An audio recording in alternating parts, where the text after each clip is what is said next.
warahmatullahi wabarakatuh.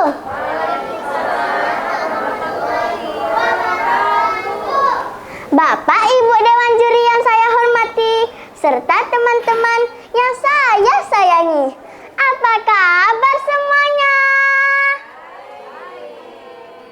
Perkenalkan, nama saya Delisa Nurzazila Putri dari MI Nursali Indragiri Hulu. Saya akan menceritakan sebuah kisah yang berjudul Legenda Batang Tuaka. Legenda Batang Tuaka merupakan cerita rakyat Melayu yang bercerita tentang seorang anak durhaka bernama Tuaka. Batang Tuaka adalah nama sungai Batang yang terletak di Indragiri Riau.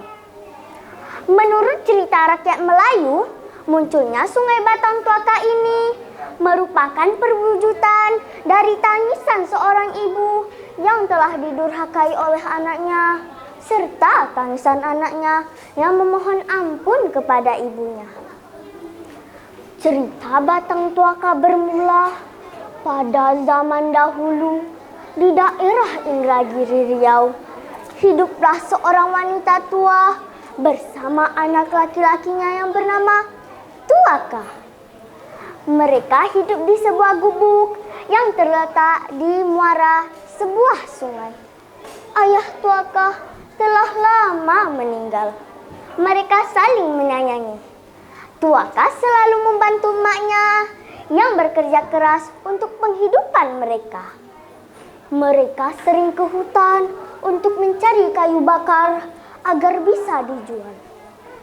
Pada suatu ketika, dalam perjalanan pulang dari hutan, mereka melihat 2 ekor ular besar sedang berkelahi.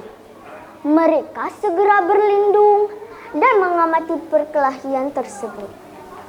"Mak, ayo kita bersembunyi di sini, Mak. Cepat, Mak." "Iya, Tuaka. Tunggu, Emak." Sepertinya 2 ekor ular tersebut sedang memperebutkan sebuah sebutir permata. Akhirnya salah satu dari ular itu mati dan satunya lagi sangat kesakitan oleh luka-lukanya. Tuaka dan emaknya berusaha menolong ular itu dan membawanya pulang untuk dirawat. Beberapa hari kemudian, ular itu mulai sembuh dan menghilang dari rumah Tuaka. Permata hasil kemenangan perkelahiannya dahulu ditinggalkan di dalam keranjang di rumah Tuaka. Tuaka dan emaknya terheran-heran dan mengamati permata itu dengan kagum. "Mak, mengapa ular itu meninggalkan permatanya, Mak?" tanya Tuaka.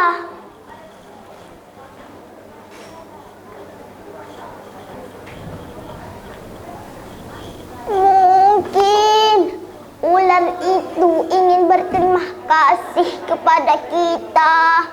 Sebaiknya permata itu kita jual dan hasilnya bisa digunakan untuk berdagang," jawab emak Tuaka dengan penuh rasa syukur. Permata itu laku dijual Tuaka dengan harga tinggi kepada seorang saudagar. Cuma sayangnya uang saudagar itu kekurangan uang dan mengajak Tuaka ikut ke Tamasik untuk menjemput semua uang tersebut. Setelah berpamitan kepada emaknya, Tuaka pun pergi ikut ke Tamasik, Singapura. Sesampai di Tamasik, saudagar membayar semua uang kepada Tuaka. Karena uang berlimpah, Tuaka lupa akan pulang ke kampung halamannya. Dia menetap dan berdagang di Tamasik dan menjadi saudagar kaya raya. Rumahnya megah, kapalnya banyak, istrinya pun cantik jelita. Dia tidak ingat lagi dengan emaknya yang hidup sendirian di kampung. Suatu hari, Tuaka mengajak istrinya untuk berlayar dengan kapal ke suatu tempat. Kapal megah Tuaka akhirnya berlabuh ke kampung halamannya. Tetapi rupanya Tuaka enggan menceritakan kepada istrinya.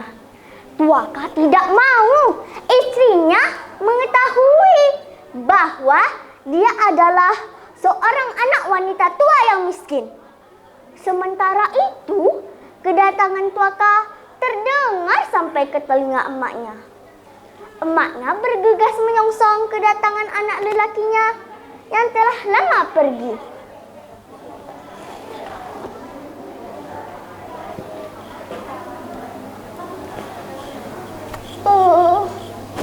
Tuaka ternyata sudah pulang.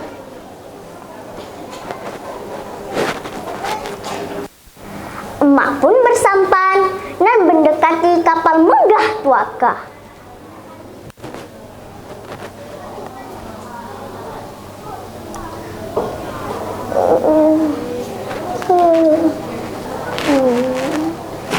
Tuaka, anakku, emak merindukanmu nak, teriak emak dari sampan. Suamiku, siapakah gerangan wanita tua itu? Tanya istri Tuaka. Tuaka yang malu mengetahui emaknya yang tua dan miskin datang ke kapal megahnya pura-pura tidak mengenalinya. Hei penjaga, jauhkan wanita tua miskin itu dari kapalku. Dasar orang gila tidak tahu diri, beraninya dia mengaku sebagai emakku, teriak Tuaka. Emak Tuaka pergi dan menjauh dengan sedih.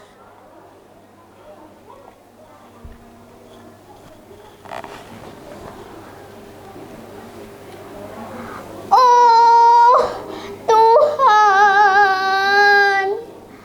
ampunilah dosa Tuaka karena telah durhaka kepadaku. Berilah dia peringatan agar menyadari kesalahannya. Ratap emak Tuaka.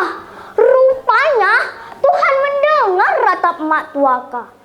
Tiba-tiba Tuaka berubah menjadi seekor elang dan istrinya berubah menjadi seekor burung punai. Emak Tuaka terkejut dan juga sedih melihat anaknya berubah menjadi seekor burung elang, karena emak pun masih menyayangi anaknya tersebut. Burung elang dan burung punai itu pun terus berputar-putar di atas kepala emak Tuaka.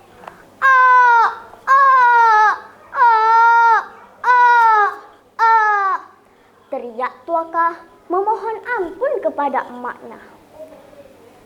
Air mata kedua burung itu terus menetes dan membentuk sungai kecil yang semakin lama semakin besar.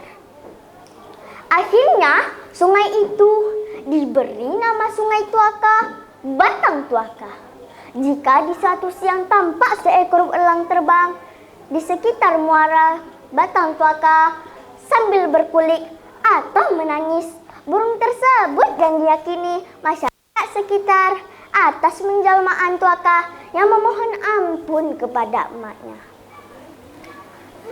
Nah, teman-teman, dari cerita ini ada pesan moral yang kita ambil, yaitu jangan sekali-kali kita menyakiti hati ibu kita lewat perkataan kita. Karena apa?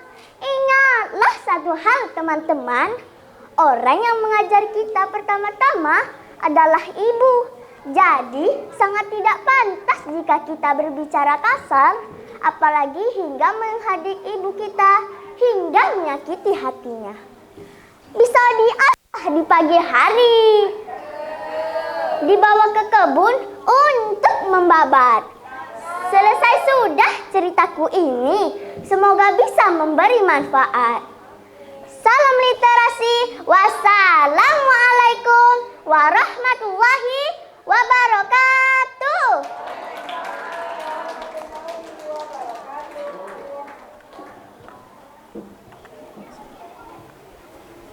Nah, itu tadi cerita yang dibawakan oleh peserta nomor undian 12. Selanjutnya kami panggilkan peserta dengan